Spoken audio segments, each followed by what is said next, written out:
of the world, just to set us, to prove that we can live in this world and do what is right.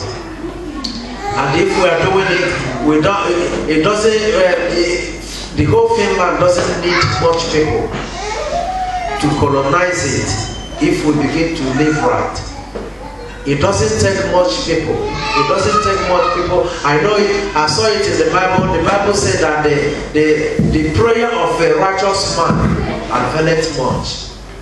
It doesn't need much people who are living right before Finland will notice that there is different people somewhere that is living in this nation.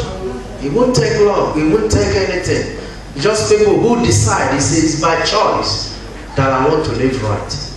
And you live right in the school, in your working place, in the road, in the bus. You know that you don't do wrong, you must live right. Praise the living God. Hallelujah.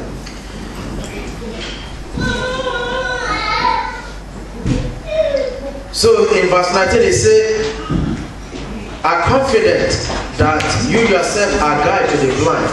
Look at what the other one says, a light to those who are in darkness. This is who you are. You are light to those who are in darkness. But we all are in darkness. Nobody is lighting who. But that is not the plan of God. The plan of God is that we are supposed to be the light that should bring those who are in darkness. We should enlighten them and bring them out and make them to see light. Living wrong is dark. Living wrong life is dark. When you are living on righteousness and righteousness, you are living in darkness, according to the Bible. When you are not living right, you are living in darkness. And darkness always produces. One day I teach about darkness. What darkness means. Darkness produces evil things. Nothing good come out of darkness. That is what is darkness. Nothing good come out of darkness. When you understand when Christ said, I am the light of the world. Whosoever that follows me will never walk in darkness. You understand? He knows what he was talking. Because darkness is a dirty place. Darkness is a rough place. Darkness is a place that will keep you in agony. Darkness is a place that will keep you in sorrow. Darkness is a place that will make you feel sad all the days of your life. That's why when Christ came, he said, I am the light of the world. Whosoever that follow me shall not walk in darkness anymore. All he wants is people that will follow him. Praise the living God. Hallelujah. But when you look out to the world today, is it about 3 billion Christians? 3 billion people that call themselves Christians are still in darkness. Then you must ask why. Is it the teaching? Or did they choose to live in darkness? 3 billion that are living in light will change the whole world completely, and the whole world will be lightened. But we are still living. We don't know who we are. We have not recognized who we are. That when you are standing in righteousness, you stand on your own. You stand on your own. You are walking in a high dignity. It doesn't matter. It won't take long before they notice you. Anywhere you are, when you begin to live right, it won't take long before they notice you. Anywhere you stand, they must point their finger at you. You become a celebrity when you are living right. It's a gift that comes from God. When you begin to live right, you become a celebrity. They will recognize you more than that famous star in Hollywood. Praise the Lord. Because anyway, he will die very soon, and he will die in a very young age. Because those who are living wrong, Bible said they will die, they won't live long. That's why when you look at those prominent people and those stars, you see how they die. Mysteriously, disease, accident, you just see them because of the bad life they are living. Look at how those people that call themselves stars die. They die anyhow. Singers, all those things, because they live anyhow and they die anyhow. They are not living according to the rule. Praise the Lord. And it's taking their life, it's shortening their life. I pray that you and I will understand this message and begin to live right. Amen. So that we will fulfill the the number of our days. Praise the living God. Verse 21 says something very important too. Verse 20, I'm still reading verse 20. It says, we are the instructor of the foolish, a teacher to the best, having form of knowledge and truth in the law. This is who we are. We are the instructor of the foolish.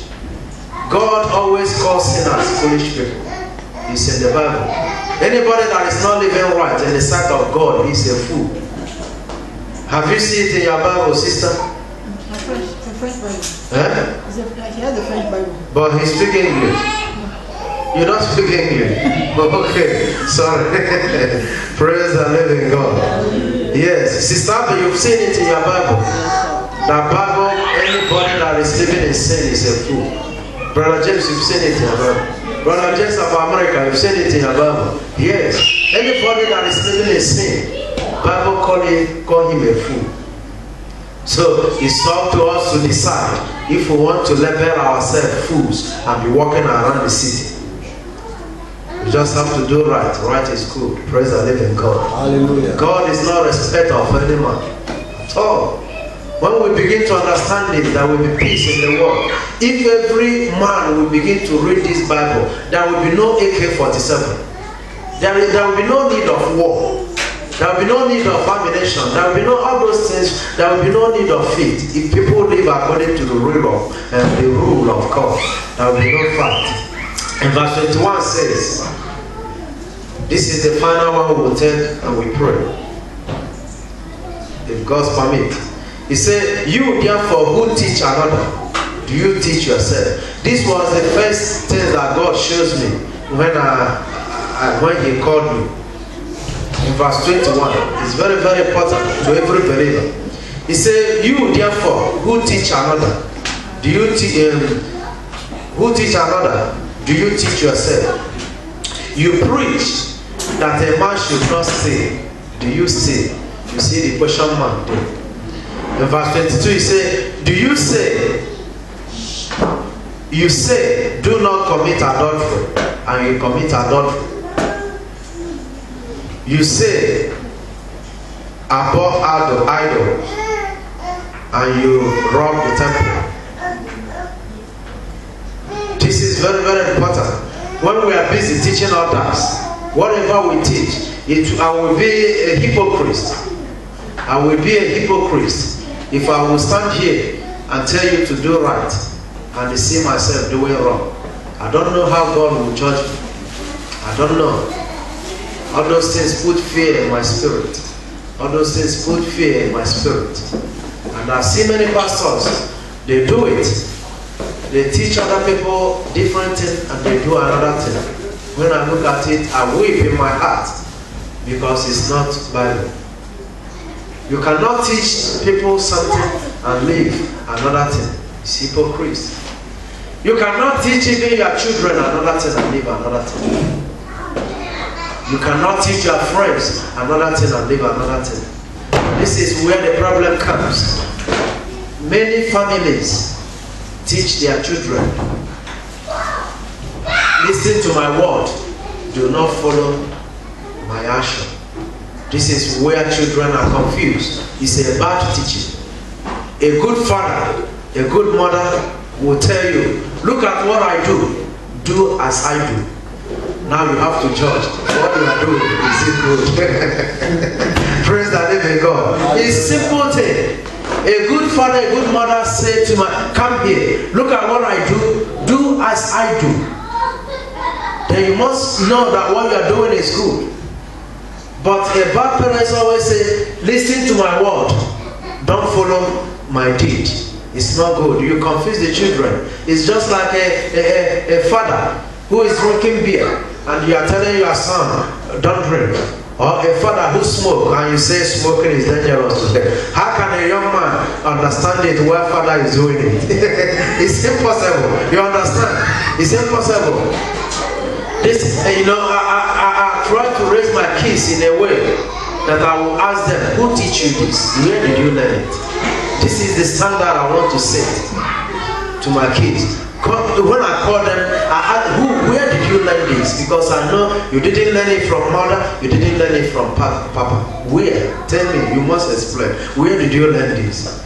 But if you see me smoking, drinking, and I'm telling him not to drink, not to smoke, it won't work. It won't work. Praise the living God. Hallelujah. So I tell people, whatever the Bible said, whatever you teach to others, make sure you are living to it.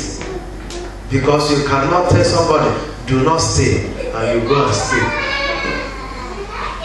You cannot teach somebody, do not lie, and you go and lie. It's not bad. I mean, it's bad. So we must learn and learn how to live. Learn and take instruction from Bible. Bible is full of instruction. Any man who begins to live his life according to the Bible will live a better life. He will live a joyful life. He will live a prosperous life. He will live it all. Because I see the major problem that people have in this world today is money. Some people think that money will solve their problem. Many millions are thinking that way. But this is what gave me concern. I took my time to study about this. I find out that money will never bring joy.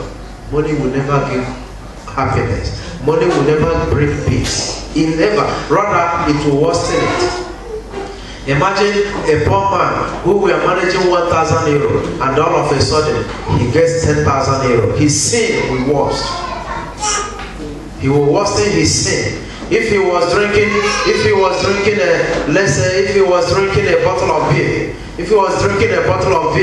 managing it with the 1,000 euro because of lack of money, and all of a sudden 10,000 euro enter, he will double his drinking habit. He will double it straight away.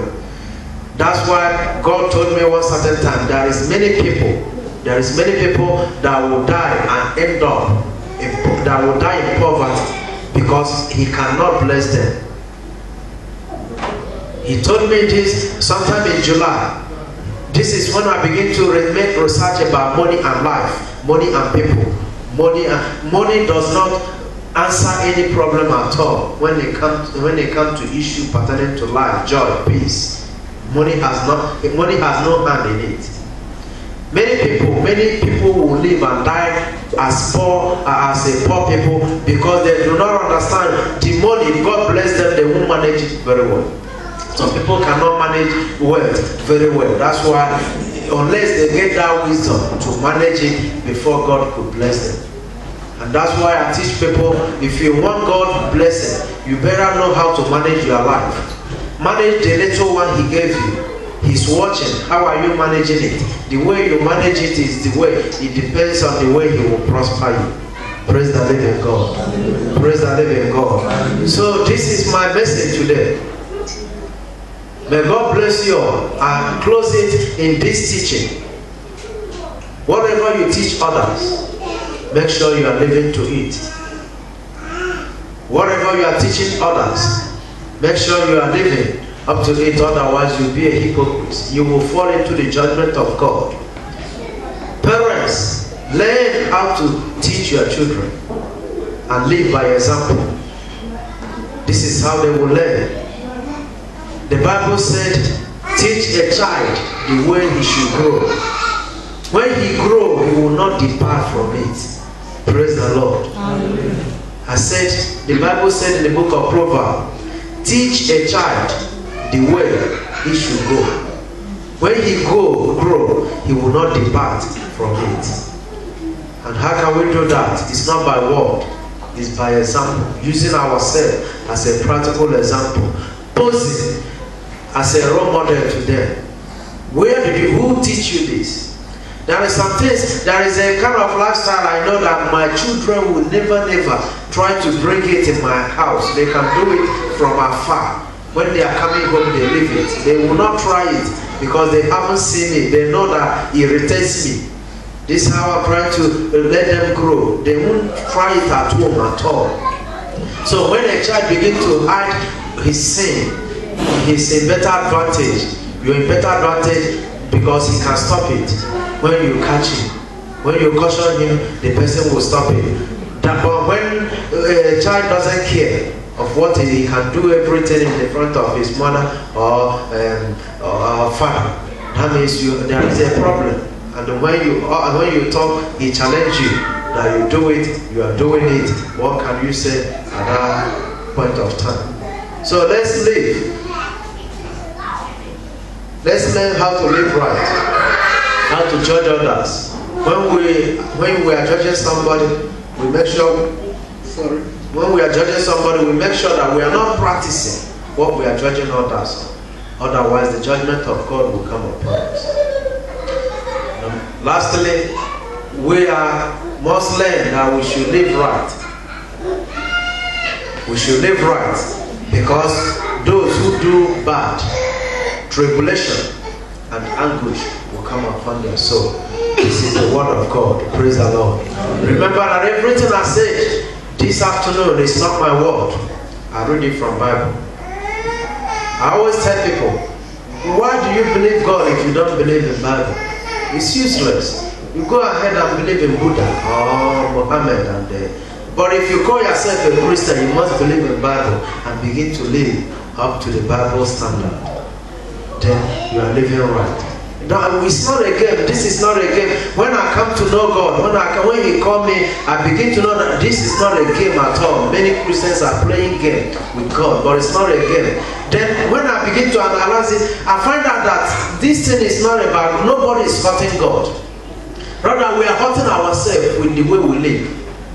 It's we that feed the pain. It's we that feed the sorrow. It's we that feed the grief. The broken hearted. It's we. God is spirit, He's up there. Nothing is touching Him. But He wrote all those things for us to better our life. Nothing moves Him. All those things will come back upon us. That is what we call sowing and reaping. Sowing and reaping. You must reap what you sow. So, brothers and sisters, let's begin to learn.